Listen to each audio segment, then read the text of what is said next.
Thank you for accessing this video. This video explains Chapter 5 of Rapid Sand Filtration from the Manual for DPHE to support POSHWA on O&M of Piped Water Supply System.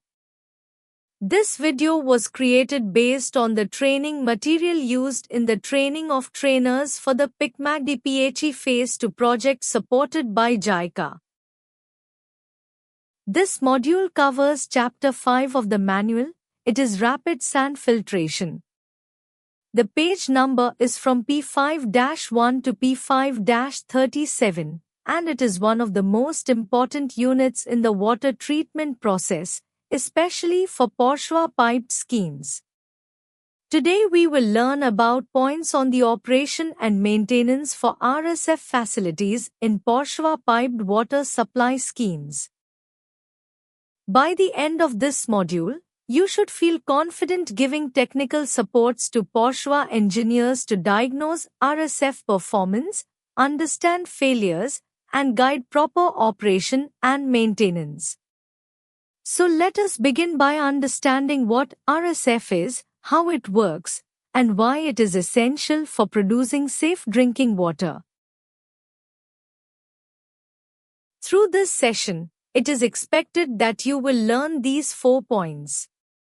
1. Acquire the basic knowledge about rapid sand filtration system in piped drinking water supply scheme. This includes understanding how RSF works, what components are involved, and what the condition will be required for appropriate operation. 2. Understand the risks involved in the O&M aspects of the above-mentioned parts. An RSF unit is a sequence of treatments. It is very important to understand what unit will cause what negative result in case of the operation failure.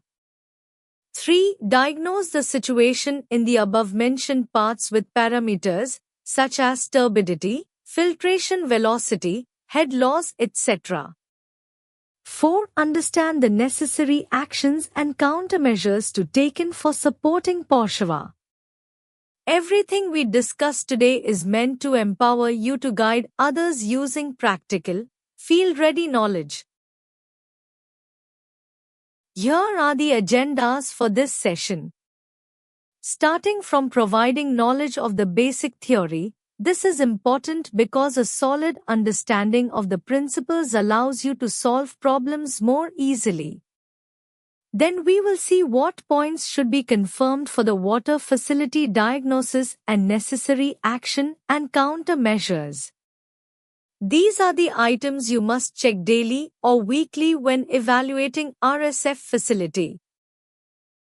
After that, we will also look at troubleshooting and inspection, where you can utilize it as a summary of the technical points. And finally, although not included in the manual itself, we shall also cover case studies for the purpose of more practical application of the manual. The first agenda, Basic Theory.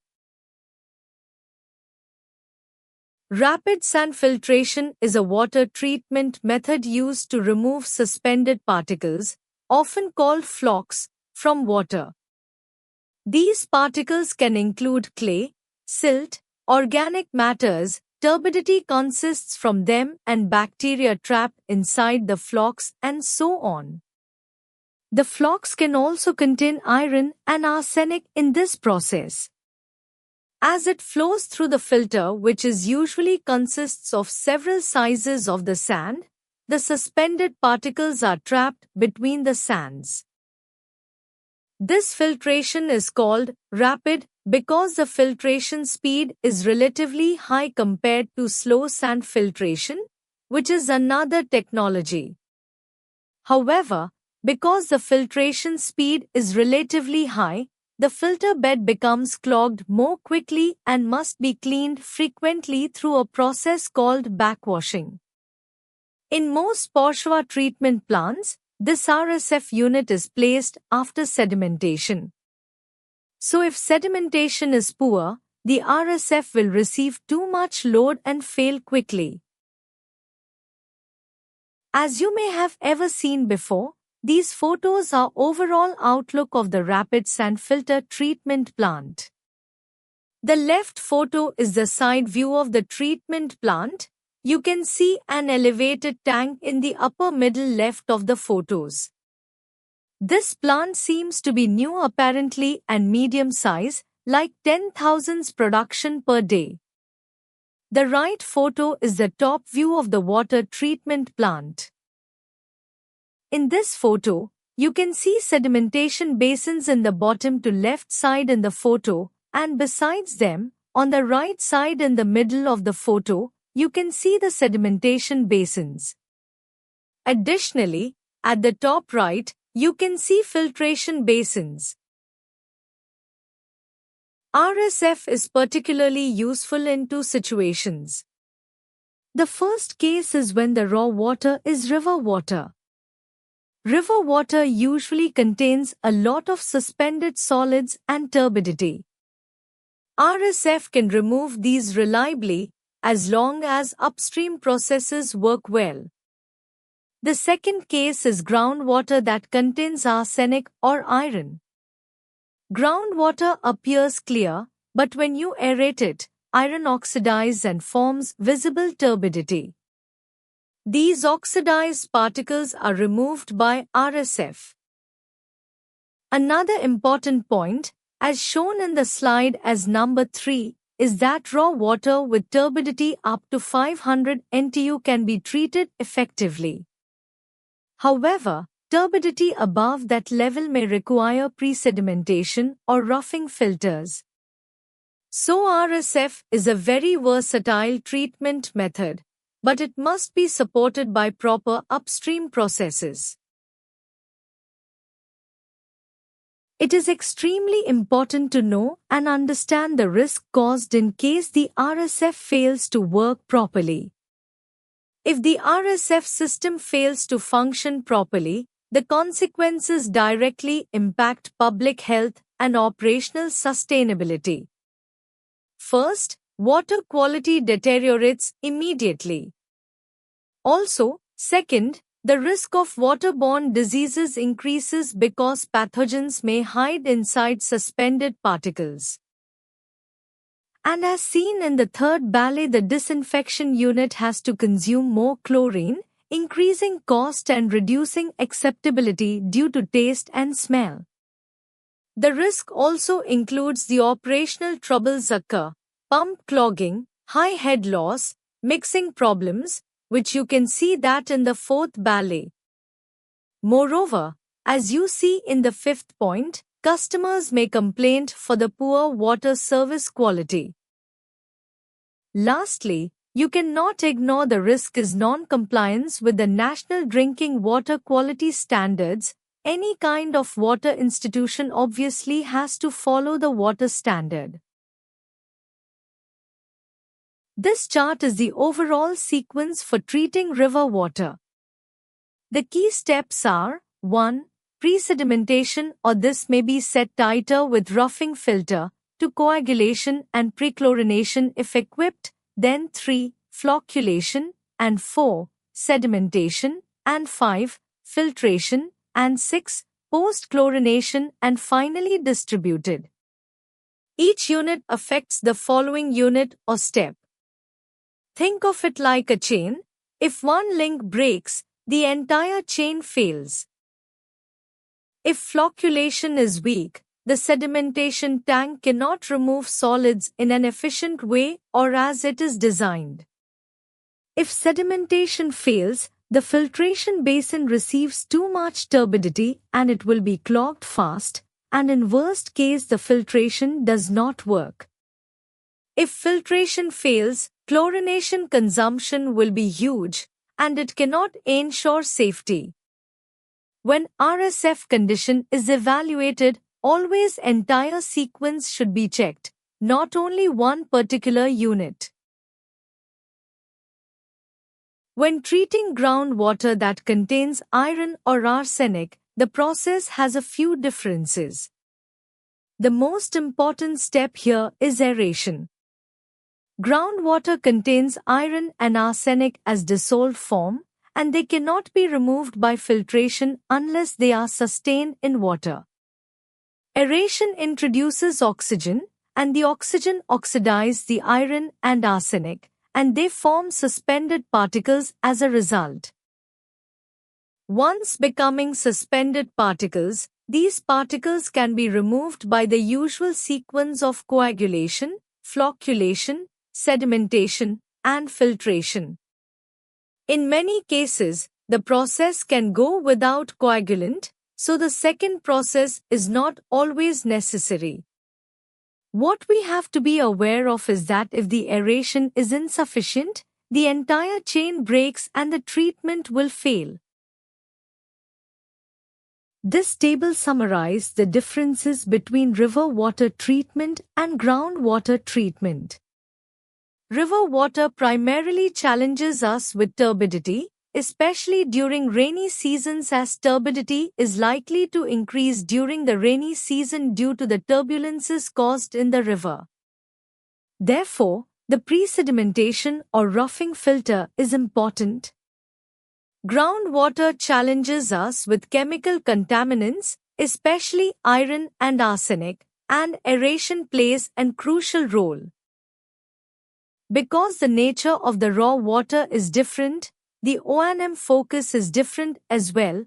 River water requires better coagulation control, while groundwater requires strong aeration and proper oxidation. Understanding this difference helps you diagnose what is wrong when you visit sites. This is a photo of a sedimentation pond.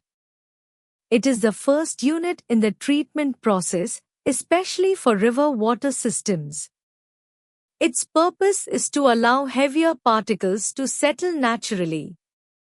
The key practical indicator is turbidity at the outlet, as this pond is for settling the particles down. However, if the sedimentation does not work efficiently, some actions will be required. The raw water is introduced to the pond by gravity, and it will be like a long and big canal. For the maintenance, sludge removal is essential. If sludge accumulates, the effective volume decreases, retention time becomes shorter, and solids do not settle properly. Let's now move on to the roughing filter, which plays an important role when the raw water has very high turbidity, typically during the rainy season.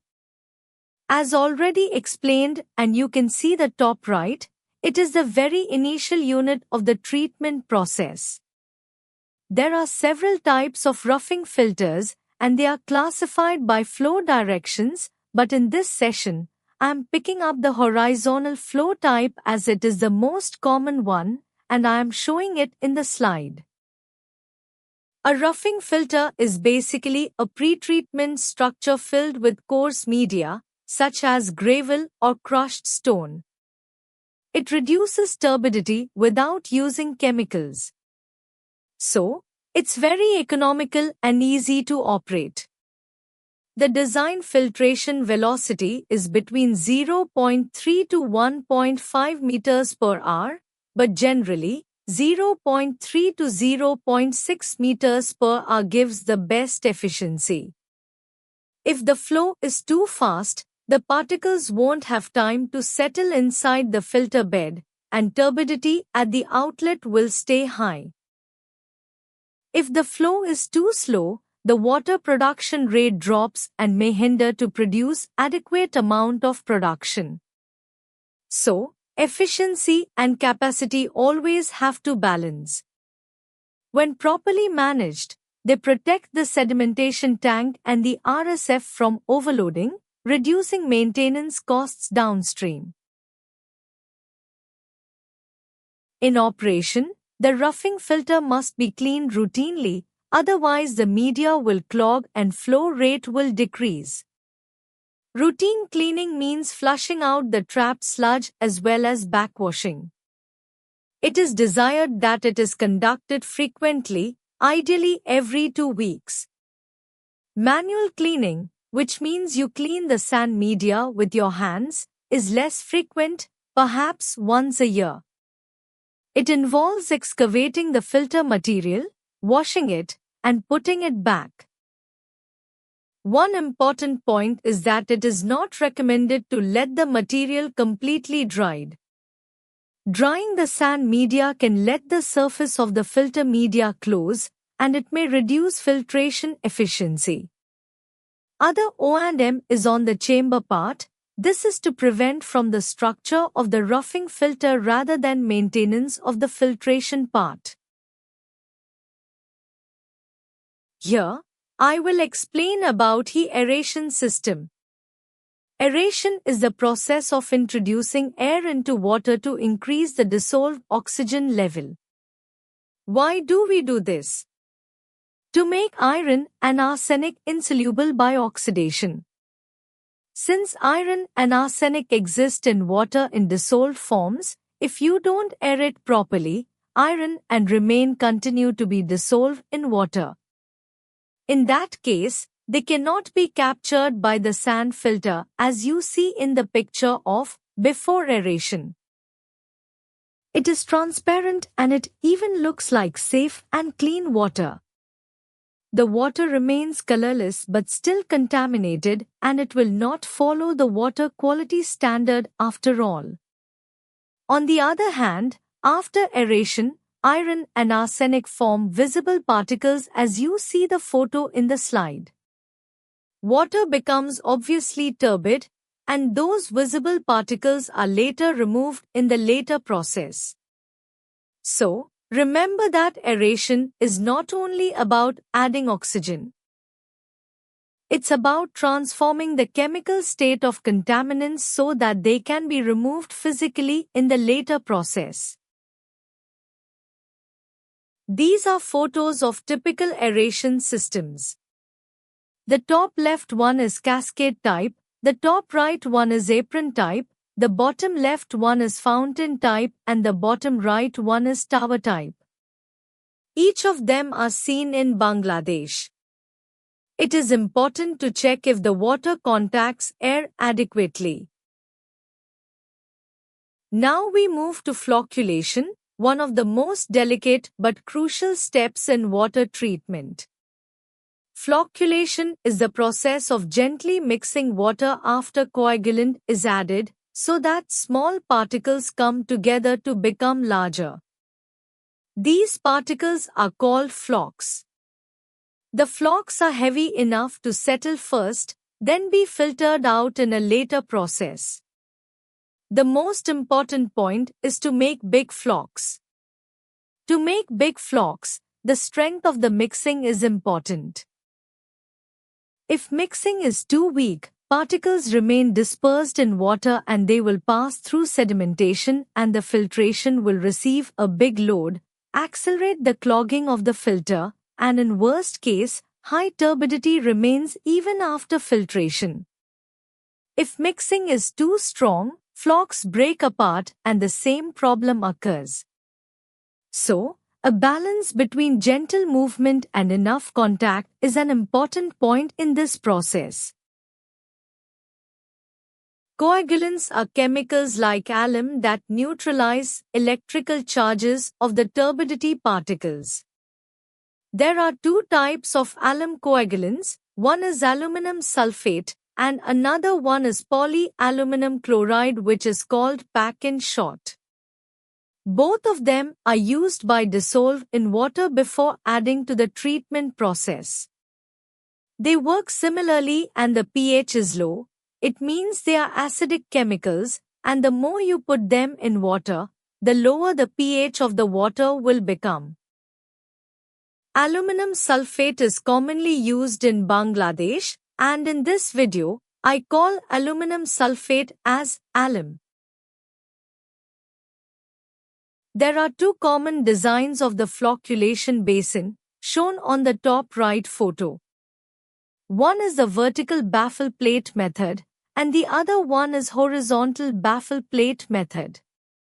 Both work on the same principle, reducing flow velocity and allowing gentle mixing by putting plate in the basin. In Bangladesh, You will mostly find horizontal baffle systems because they are simple to build and easy to clean. As explained previously, it is important that the water is mixed gently. Also, long-time mixing is a key factor to make flocks grow. The more the particles have chance to touch each other, the more the flocks will grow. You can see the good samples of the flocculation in the bottom photo of the slide. With good flocculation, the flocks sink very well to the bottom of the beaker and the water looks transparent. On the other hand, when flocculation is insufficient, the water remains turbid. Now we move to sedimentation tanks. Once flocks are formed, they move into sedimentation tanks. Sedimentation tanks is classified into many types, but they can be largely classified into two by its shapes: rectangular and circular. Due to the shape, the sludge concentrated zone at the bottom of the tank differs. In the rectangular type, the sludge is likely to accumulate in the inlet side, while in the circular type, the sludge gathers to the central part. In bourgeois systems, rectangular tanks are most common. The water must flow slowly and evenly across the tank, with no short circuits. If water moves too quickly, flocks will not settle, and turbidity will remain high at the outlet. Every sedimentation tank is designed with a specific surface loading rate and wheel loading rate. In this table, you see the type of with incline plate. In this type of sedimentation tank, plates are arranged in the tank so that the total areas of the tank becomes larger. The most important design is the surface loading, followed by wheel loading. The surface load is obtained from flow rate and surface area of the tank. Likewise, wheel loading is obtained from flow rate and wheel length. Effective depth refers to the depth from the interface of the accumulated sludge at the bottom to the water surface. If the flow exceeds the design, retention time shortens and the process fails, while the longer the retention time, the better in general. That's why, when you find turbidity above 10 NTU at the outlet of the sedimentation, you should doubt not only flocculation but also the sedimentation tank if it is overloaded or not. These are diagrams of rapid sand filters. A sand filter has several layers. At the top, the sand. Beneath it, the gravel supporting layer, which not supports the sand but also prevents sand from escaping. At the bottom, an underdrain system that collects filtered water and distributes backwash water evenly. As you see in the figure, the filtration system consists of not only the layers, but also other components such as inlet and outlet pipes, valves, and flow meters complete the system. In the right diagram, the flow direction is indicated. In a generally filter, water goes from the top to down. And the filtered water will go to the water reservoir, where water comes from the bottom to the upside with pressure. During filtration, suspended particles accumulate in the sand bed, creating resistance to water flow. This resistance is called head loss, and it is observed as the gap of the water level between before and after filtration is head loss. On this table you can see the important design parameters for the sand used in RSF. These parameters may look technical, but they are extremely important for diagnosing filter performance. The first one is the effective size, or D10. This is the particle size at which 10% of the sand weight is finer and 90% is rough. For RSF, This is typically between 0.45 and 0.7 millimeters. If sand is too fine, the filter clogs quickly and head loss increases. If sand is too coarse, filtration becomes ineffective and turbidity breakthrough occurs. The second is the uniformity coefficient, UC, which is the ratio of D60 to D10, where D60 is the particle size at which 60% passes and D10 is the effective size. If the value is small and close to 1, it means the sand grains are very uniform, which provides stable filtration performance. A higher value indicates a wider range of grain sizes. It means it contains too many fine particles and can reduce backwash efficiency. You don't need to calculate these values frequently, but you should be able to tell whether sand looks uniform and clean from these values. For specific gravity, this is the ratio of the density of the sand to the density of water.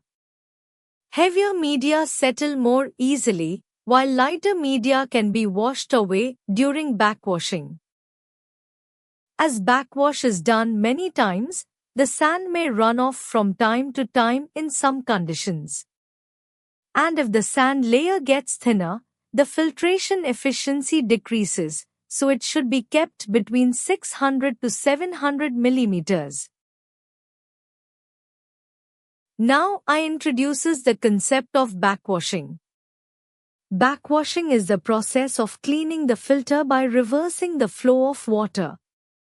So, periodic backwashing is performed to remove the blocking particles on the sand layer as the filter clogs after continuous filtration.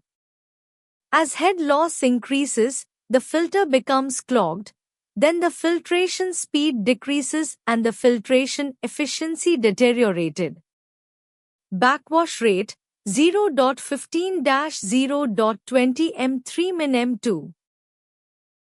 And if the rate is too low, the particle cannot be removed, and if the rate is too high, sand may run off from the basin. And the treated water is usually used for backwashing. A critical point is that backwashing is not optional. So if the backwash is conducted frequently, you will lose production. On the other hand, doing it too rarely leads to high turbidity, increased head loss, and eventually filter failure. So, finding the right frequency and duration is essential. To make the filtration effective, air cleaning or surface wash is combined to soften the hard suspended solids of the sand surface, then it will save the loss of water.